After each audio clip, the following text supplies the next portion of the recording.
Welcome to Hanging Out with Robert, that's me. This video contains things that I tinker with throughout the day. For step-by-step detailed instructions of those tasks, you can click on the links in the comment section below. I plan on leaving this video accessible for about 30 days. After that, you can view it through my Patreon account. This video also has tips and tricks that I've learned over the years. So, thank you very much for watching. I am headed out to the junkyard.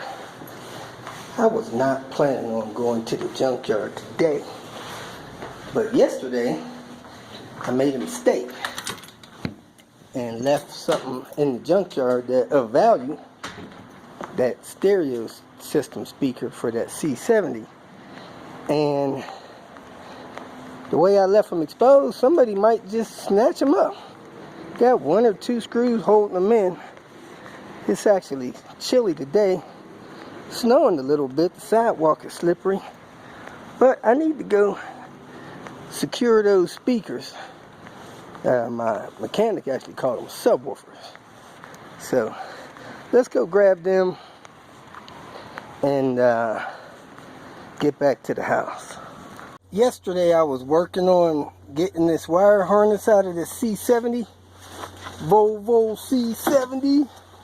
It's a 2000. And I found out that it had a stereo upgrade. Rumor has it this stereo upgrade is about $2,500. And it includes these subwoofers. I left them out here yesterday exposed like this, not knowing that it was kind of rare, but I'm here to get them now. Woohoo! Made a mistake yesterday working on getting this harness out. I started getting tired, hungry. And part of this harness went left toward the center of the car, and I thought, man, that's just to those window switches. I didn't need that. Well, turns out there's a switch to cut those subs off and on there. Cut that wire, but that's okay. I'll correct my problem and splice those. Trying not to cut into this wire harness.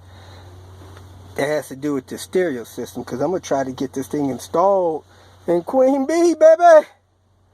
Queen Bee! Basically, if you see a C70 and it has that switch there, that switch is to cut these subwoofers on and off.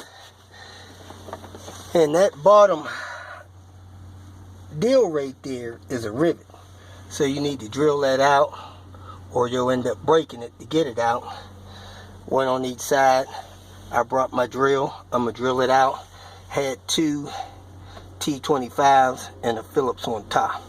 So hopefully when I get those speakers out, it'll be easier for me to get that wire harness loose, pull it through this hole here, and work towards the front, get the rest of this stereo out. Found another interesting part behind this driver's side of this stereo, behind this subwoofer.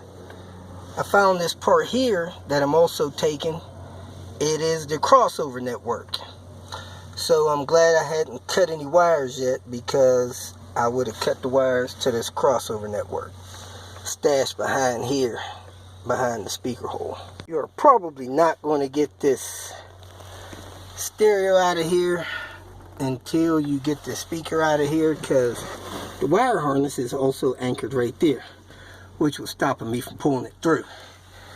So let me go ahead and free that anchor, get this pulled through a little more. I'm getting this switch out of the center console and the wire is going over to it. So you got two 8mm back here, two 8mm in there. Should be able to lift that up enough to get that switch and those wires from under there. Well, this console was damaged. It had a couple of pins or something broken out of there, so I didn't need to pull these screws in here, just these two back here. But I might have to pull it just to get at this switch, because it looks like it's going up to the front of the console, so it's going to be more work. This job is not for the faint of heart. It's a real man's job. This switch harness spliced into a ground, spliced into a light source. I got a couple fighters over here. And then the other end is just look like a power loop going here. So I'm gonna cut that out. Figure out how to wire that switch in later. And over here, a yellow with a purple stripe and a yellow with a gray stripe. If you feel that this information was useful, please like it and share it with your social media friends. You can subscribe to my channel so that you will get notifications of future videos that I post. You can follow me on Twitter, and if you need to contact me directly, please visit my website.